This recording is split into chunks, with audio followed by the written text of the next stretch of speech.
Oi, gente! Semana começando, Pop Verso no ar e semana de estreia. Pois é, estreia de Thor, Amor e Trovão.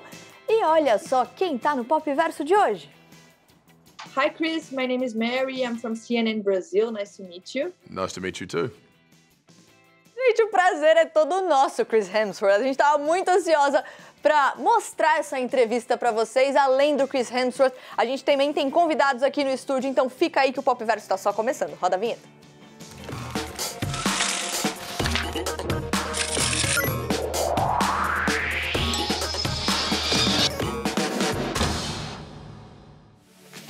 Você já viu, né, que o programa de hoje vai ser bom. E claro, você sabe que aqui no Pop Verso a gente tem um olhar para tudo que está acontecendo no mundo, inclusive para as discussões que estão rolando na internet.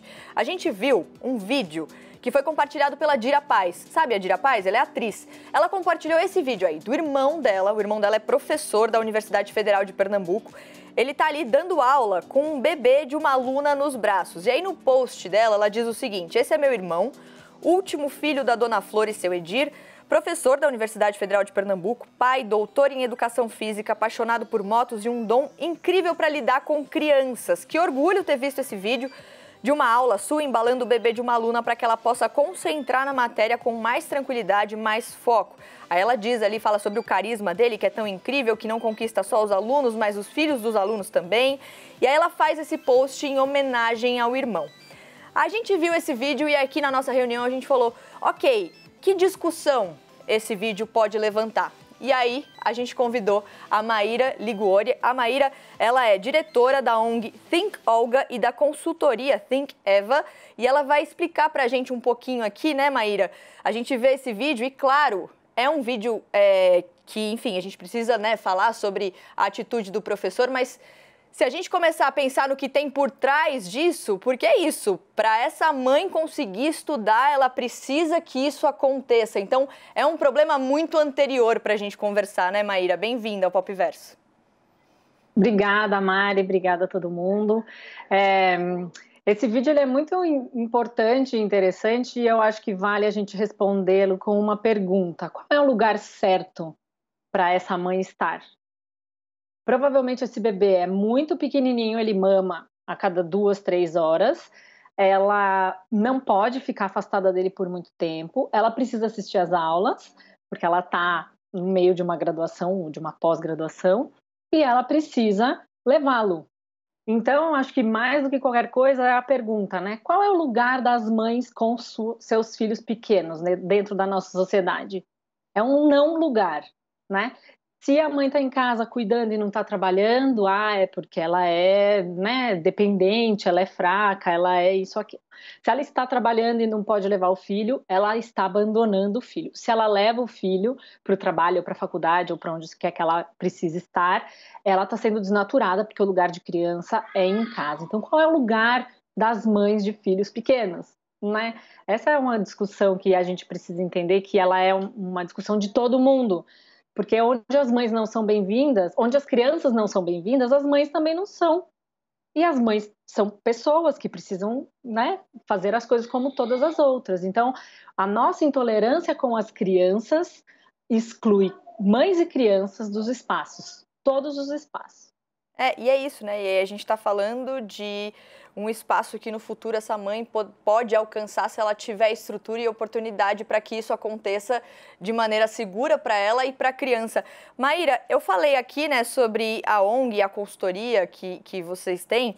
E eu queria só pontuar aqui o que vocês fazem, que é justamente levantar essas questões, né? Missão de sensibilizar a sociedade para questões de gênero e intersecções, educar e dar recursos para pessoas que se identifiquem como agentes de mudança na vida das mulheres. E é bem o que você disse, né? Uma luta de todo mundo, não necessariamente só das mulheres. E aí eu queria trazer outra notícia para a gente incluir aqui na nossa conversa, uma notícia que a gente estava também de olho aqui recentemente. Um executivo do TikTok que disse que não acreditava em licença maternidade. O TikTok está investigando os comentários, esses comentários que foram supostamente feitos por esse executivo sênior, depreciando, digamos assim, o conceito de licença maternidade. Ele disse aos funcionários que como capitalista ele não acreditava que as empresas deveriam oferecer licença maternidade. E aí, eu acabei de dizer, né, que o que vocês fazem é justamente abrir a discussão, educar nesse sentido. Então, eu queria te pedir para pegar essa notícia como gancho, para relembrar mais uma vez e quantas vezes forem necessárias, por que é importante ter a licença maternidade. Vamos perguntar para esse executivo quem são as pessoas que ele vai contratar daqui 20 anos para manter a empresa capitalista dele, se as mulheres não puderem estar em casa cuidando dos seus filhos durante a licença maternidade.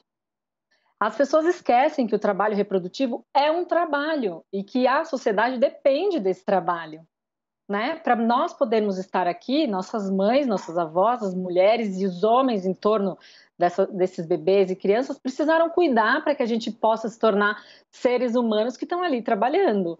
Quem é que ele vai contratar? É a minha pergunta. Se ele está tão convicto sobre crenças, eu não acredito em, é muito curioso pensar como que ele imagina que vai ser o futuro do capitalismo dessa maneira, então. E eu acho até, enfim, curioso, né, a opinião de um homem nesse sentido, né, dizendo que não acredita, uma pessoa que não vive ali esse cenário. E aí, falando sobre licença maternidade, a gente sabe que muitas mulheres também têm medo de serem demitidas quando engravidam. E aí tem um dado aqui que diz o seguinte: 24 meses pós-licença maternidade, quase metade das mulheres está fora do mercado de trabalho e 47 meses após a licença, essas mulheres continuam sem emprego, segundo uma pesquisa que foi feita por uma pesquisadora, a Cecília Machado, que é PhD em Economia, professora da FGV. E a gente tem alguns minutinhos aqui para encerrar, Maíra. Eu queria só então entender como você acha que deve ser o caminho para tornar esse mercado de trabalho um pouco mais receptivo para mulheres mães? É uma questão estruturante e estrutural do mundo do trabalho, né? Porque tem uma questão de que o mercado de trabalho não consegue absorver as demandas das mães para que seja possível a conciliação. Não existe uma distribuição entre o cuidado entre os gêneros, então é só papel da mulher e só a mãe sofre as consequências por ter gerado e parido e cuidado de uma criança, né? O pai raramente tem algum tipo de consequência em relação a isso. Então, o mundo do trabalho expulsa as mães porque fica insustentável, impossível manter as duas frentes, né? Você sendo produtivo e trabalhando, porque o trabalho não consegue ser conciliado. É uma questão de que a gente precisa parar para prestar atenção enquanto sociedade mesmo, desculpe ser repetitiva, mas a questão é que o trabalho de cuidado é um trabalho essencial, e ele é invisível e ele não é remunerado. E ele recai quase que exclusivamente sobre as mulheres. Então, enquanto isso não mudar, nós mulheres vão continuar sofrendo as consequências disso exclusivamente, né? Sendo penalizadas por um trabalho que é o trabalho de manutenção da vida, é o trabalho mais importante que tem. Então, é uma questão de todos nós passarmos, todas as pessoas passarem a entender seu papel dentro dessa conversa. Todo mundo teve que ser cuidado, todo mundo tem que poder cuidar, né? E as empresas, inclusive, cuidando das pessoas que trabalham para ela e também permitindo que essas pessoas possam cuidar e também trabalhar. Então, a questão do trabalho invisível é que torna tudo isso insustentável. Maíra, eu queria agradecer e te dar parabéns pelo trabalho que vocês fazem, que é tão importante. Então, obrigada mesmo. Volte mais vezes para a gente conversar sobre esses assuntos que são tão importantes. Obrigada. Vamos para as notícias de hoje. Já pensou você ser pedida em casamento num voo? Ali, ó. Não há. Já pensou? Se a pessoa diz não, vai pra onde, gente? Não tem pra onde fugir? Não foi o caso. Essas duas mulheres aí maravilhosas fizeram esse momento muito especial durante um voo da companhia Alaska Airlines, um voo especial em celebração ao Dia do Orgulho LGBTQIA+. Aí elas foram lá, protagonizaram esse momento muito romântico e tal, e deu tudo certo, tá? Ela aceitou. E elas se encontraram pela primeira vez, olha que curioso, trabalhando em um voo que viajava de São Francisco para Los Angeles 2 anos atrás. Então elas fizeram esse pedido no mesmo trajeto de quando elas se conheceram. E a gente aqui no Pop Verso adora histórias de amor, histórias de liberdade. Então, parabéns para vocês, que sejam muito felizes. Mudando de assunto, já imaginou uma guerra do sorvete? Pois é, parece meio esquisito o que eu tô dizendo aqui, mas a gente vai explicar exatamente o que é essa guerra do sorvete entre a Ben & Jerry's, que é uma marca gigantesca de sorvetes, e o governo de Israel. Serginho tá aqui comigo. Serginho, explica isso daí porque, enfim, guerra do sorvete, a gente fica, o que tá acontecendo? Que guerra é essa, né? Parece uma coisa boa, né? Guerra do sorvete, pois né? Mas não é, no caso. Não é a galera tacando sorvete um na cara do outro, não é isso? Não é. Tudo começou em julho do ano passado, faz mais ou menos um ano, quando a Ben & Jerry's anunciou que eles não iriam mais comercializar os seus produtos no território ali da Cisjordânia ocupada, que é um território que tem mais ou menos 700 mil pessoas que vivem lá. Por quê? Porque eles falaram que esses conflitos não vão de encontro aos valores da marca, que é uma marca que vem desde os anos 70, né? Foi criada em 1978, e ela sempre foi uma marca que tem posicionamentos muito progressistas com relação aos direitos humanos e tudo mais, né? Tanto que o slogan da marca é Love, Peace and Ice Cream, né? Paz, amor e sorvete. Demais. Mas isso a gente sabe que começou no meio do ano passado, 2021. Isso, julho de então, 2021. Um ano rolando isso e agora? Agora a empresa anunciou que eles vão voltar a comercializar os produtos em Israel porque eles venderam as suas atividades no território para a empresa que licenciava, né, os produtos por lá. Ou seja, como é que acontece? O Ben & Jerry's era dono da fábrica, do contrato dos funcionários e tudo mais, e eles comandavam o que a marca poderia fazer no país ou não. Só que tinha uma empresa que distribuía os produtos, que licenciava os produtos lá no país. Agora eles venderam os direitos da marca para essa empresa, e essa empresa agora tem o comando, inclusive, das ações da empresa. E o primeiro comando foi voltar a comercializar os produtos lá em Israel. Nossa, que história, né?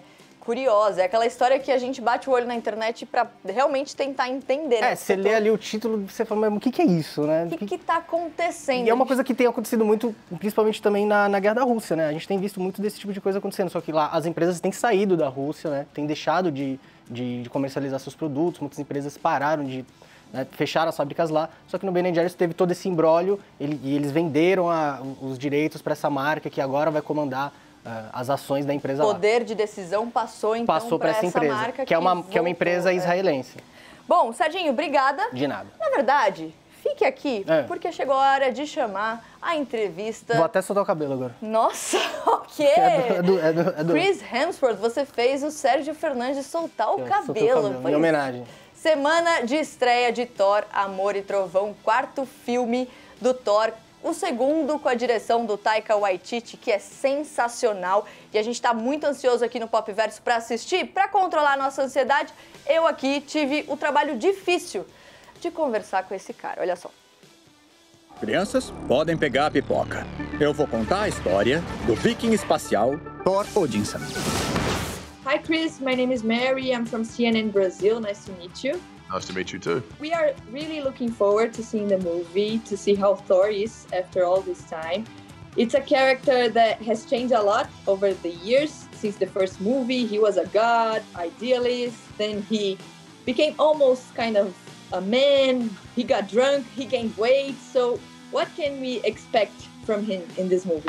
Well, that was what was creatively so fun about this film, was picking up the pieces basically and figuring out who Thor was going to be now and reconstructing himself. So it was quite a journey there, because we leave Endgame and he's in a very complicated emotional state, but we got to rebuild in this film and I think he's still asking the question, who am I and what is my place, as most of us do. Você não é como os outros deuses que eu matei. Você tem pelo que lutar. And we're going to see more of Jane in this movie. There are also other female characters coming in Marvel Universe. Kate Bishop with Hawkeye, Yelena, sister of Natasha Romanoff. How do you see this movement? It's brilliant. Yeah, it's fantastic. I mean, I started this journey opposite Natalie Portman in the first film, and to reunite this many years later and have a very different version of Thor, but then also a very different version of Jane, was a lot of fun, and to see, her play such a strong female character was brilliant. Jane?